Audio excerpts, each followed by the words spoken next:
changing one thing would affect 10 other things, which then had to be fixed and sometimes redone. And this kind of cascaded into a snowball each time I would try to have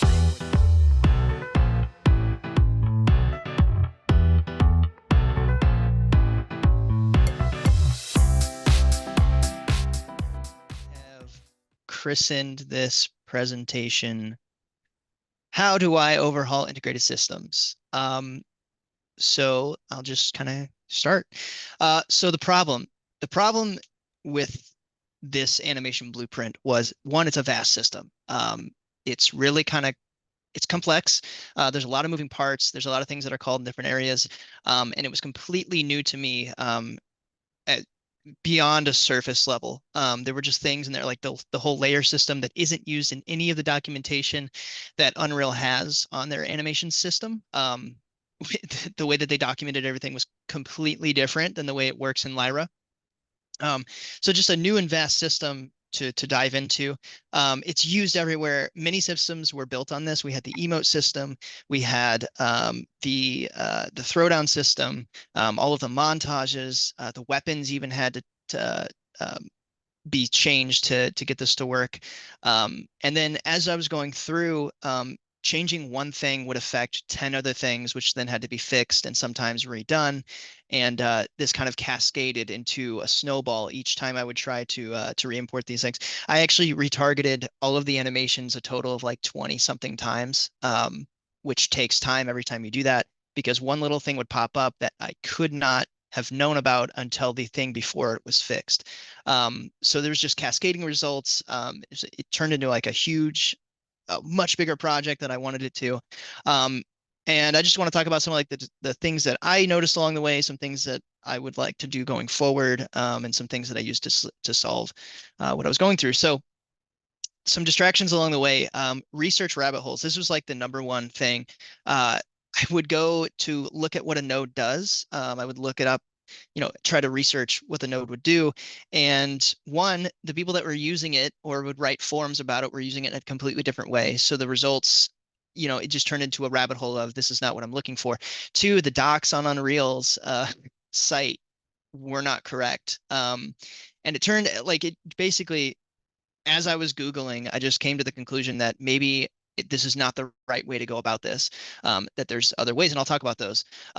Another thing was outside influences. So as I was building this, not that this is necessarily a bad thing, but I would get people saying, well, maybe we should add this, and I would have to go back and start over and redo and add some things. And then I would get to a point and it's like, well, maybe in the future we'll need this. And so the project itself just kind of kept growing.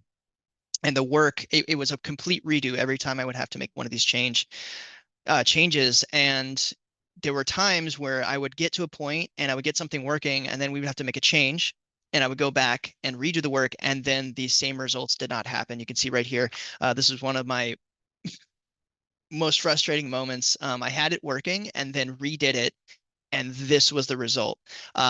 So it was a little bit demotivating. It kind of sucks. And there's some long nights that came with it. The monotony of redoing work was pretty intense at times. Again, having to retarget these things 20 times over to get the same results I was trying to get each time was, sometimes it's frustrating. And I did pick up side projects along the way. Not that this is necessarily a bad thing or a good thing, but it does distract from the final result. I did have other things on my sprint goal that I wanted to do, but if I could have dedicated the full time and I mean, maybe it would have been different. I still like the idea that you still get things done, but they do distract you from the overarching goal, especially with that demotivation.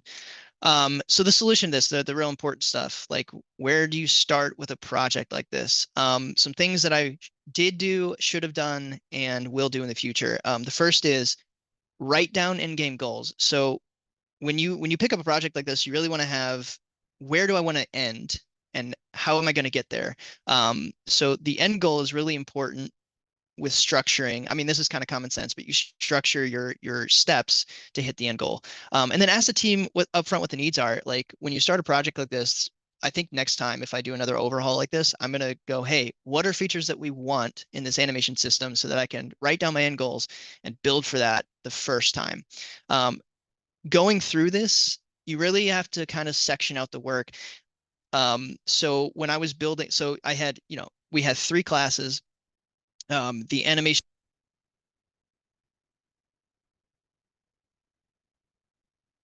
Sound stopped working. Yeah, we just No, lost your audio now.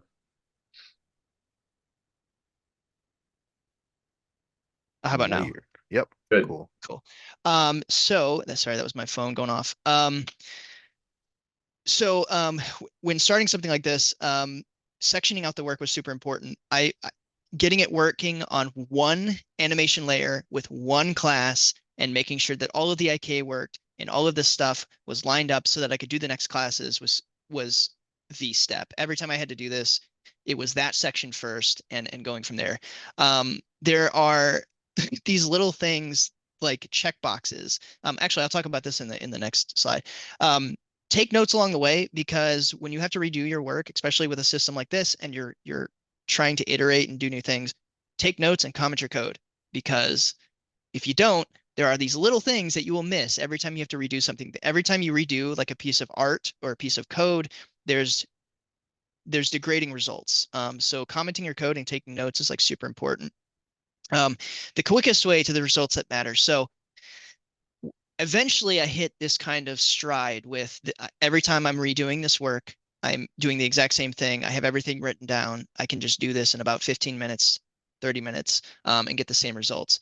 Um, One of the things that was super important is just to break stuff. Don't theorize. Don't do a ton of research and try and figure out every single result you're going to get. Just start plugging things in. If it's a node, you have no idea what it does, plug a number in, hit play, see what it does. The answers were way quicker. And I was able to get usable results much faster by just trying to break things. It's good to write things down and it's good to do the research, but sometimes the research can get in the way, and you really need to balance that with practical application. So break stuff. Just go into the system and change things to see what happens. Save often. That's super obvious. Be hands-on, which is which is the same thing as breaking things, but just do. You keep pushing through and keep doing. I think doing and breaking stuff is the most important thing on this slide. It really boils down to the same thing. We want to iterate quickly. We don't want to get caught up in the weeds. We don't want to have a bunch of meetings about things. We just want to do. So doing is the best thing. Now you've overhauled the system, and there's just some things to keep in mind. You want to keep up on the maintenance, keep things organized, and prepare for the next overhaul because it may happen. So the way that I've set up this animation system is, if I ever have to redo the work that I've done again, I have everything in the same folder. I can hit one button to retarget everything I need. I'm going to keep adding things into that folder to keep it organized. And I think that going forward, it's really important to think about something like this happening, because there are systems that we're going to have to overhaul. We're going to have features that we want to add, which is going to need changes to systems that are integrated. So preparing for the next overhaul, super important. Make sure that you're thinking, when I build this, how do I change it in the future? And now you're the expert on this system. So once you've done this and you've gone through the pain and the demotivation and pushed through, you are the expert on this system. Make sure to teach the people around you. Don't keep that knowledge to yourself, because we want everybody to work the most efficient way that we can. And at some point, it'd be cool to do a code review or a feature share on what the animation system will do. And I will provide a document, now that this is getting merged in, on some of the new things we can do with the animation system, so that everybody's aware. Like, now we can throw weapons from hand to hand. We can do cool things with root motion that we couldn't do before. It's easier to build a new retargeter and put in a hologram and stuff like that. So I'll come up with a quick doc. I don't want to spend too much time on it, but yeah, I think sharing your work is super important to make sure that everybody on the team is on the same page with the systems that you build, because that is the most efficient way to work as a team. And that is it. I wanted to keep it quick.